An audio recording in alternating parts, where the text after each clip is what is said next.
Birini əlindən, digərini isə ayağından dişləyib. Bu sakinlər həyətlərində yaşayan itin hücumuna məruz qalırlar. Bura Nizami rayonu Əli Vəliyev küçəsi 7A ünvanıdır.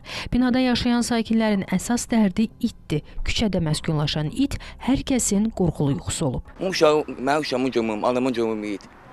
Güz var əlində almışıq. Deməli bizim günümüz, gecəmiz yoxdur. Nə uşağı çölə biləxə bilirik, nə biləm. Mən özüm fiziki hazırlığım ola mənim əlimin hal-hazırda sizə göstərə bilərəm. Neyniyibdir o it. Və mənim kimi mənim qonşum var, onun da helənsinə. Bu itin əlindən bilmirəm onun yiyəsi var ya yoxdur. Amma gəlir durur, səhər tezdən durur patyezin qabağında. Adam gedir, qoca kişiyəm də məsələn. Geriyə bilmirəm axı, nə qaça bilmirəm, nə də bir şey.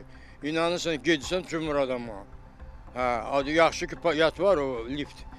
Tez girirəm liftə, qapını bağlayırım, dururam orada. Sakinlərin sözlərinə görə it məhəllədə yaşayan bir bomjundur. Dəfələrlə itlə bağlı ona desələr də, amma xeyri olmuyor. Bir dənə it insan yaşayır, o bomboşda heç tadı yoxdur. Onunla da biri saxlayır. O it bütün günü burada yaşayan sakinləri tutur, cumur, uşaqları çölə buraxa bilmir. Uşağın dalınca qaçıb. Uşaq qaça-qaça gəlib ki, sapsarı ki, baba, məni it dişləmək istəyir. Keçmişəm o bomjun yanına. Ondan qabaq bir dəfə də geçmişəm. Deyirəm ki, olmaz da belə qardaş. Sən yaşayırsan, yaşa.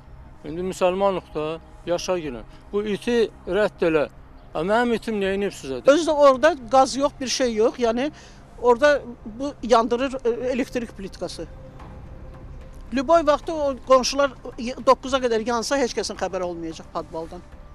İt də ki, burada gegemondur. Binada yaşayanlar vəziyyətlə bağlı dəfələrlə aidiyyatı üzrə müraciət etsələr də, amma vəziyyət dəyişməyib. Təzə qanunlar çıxardıb. İti vurdun 10 min, öldürdün nə bilim 15 min, nə bilim nə. Ya it yəni insanlardan o qədər qiymətlidir.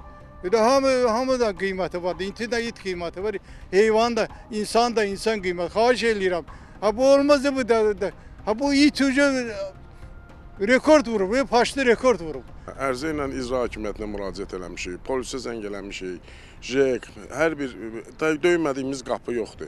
Bizə bildirdilər ki, toplam var, o işlə məşğul olan, o da hal-hazırda bağlıdır. Biz də itin sahibi olan bu şəxslə danışmağa çalışdıq, amma o itinin heç kimə xələl gətirmədiyini iddia etdi. O iti siz şüşədə görsəz, it necə vaxt bağlıdır, onu da gedir. Kameradan çəkib yalandan əlini ardıdır, əzib gəlib deyişədir. Sən burada nə işin var ki, sən gidəsin. İt təhlükəsizdir deyirsiniz? Bəli, uşaqlarla oynayır, hamı şahiddir. Allah göydən baxır. Nizami rayon icra hakimiyyəti Xəzər xəbəri müraciətindən dərhal sonra əraziyə baxış keçirib. Bomj yaşadığı yerdən çıxarılıb, binanın zirzəmisi hər tərəfdən girişi bağlanıb. Ruzana Kərimli, Davud İbrahimov, Xəzər xəbər.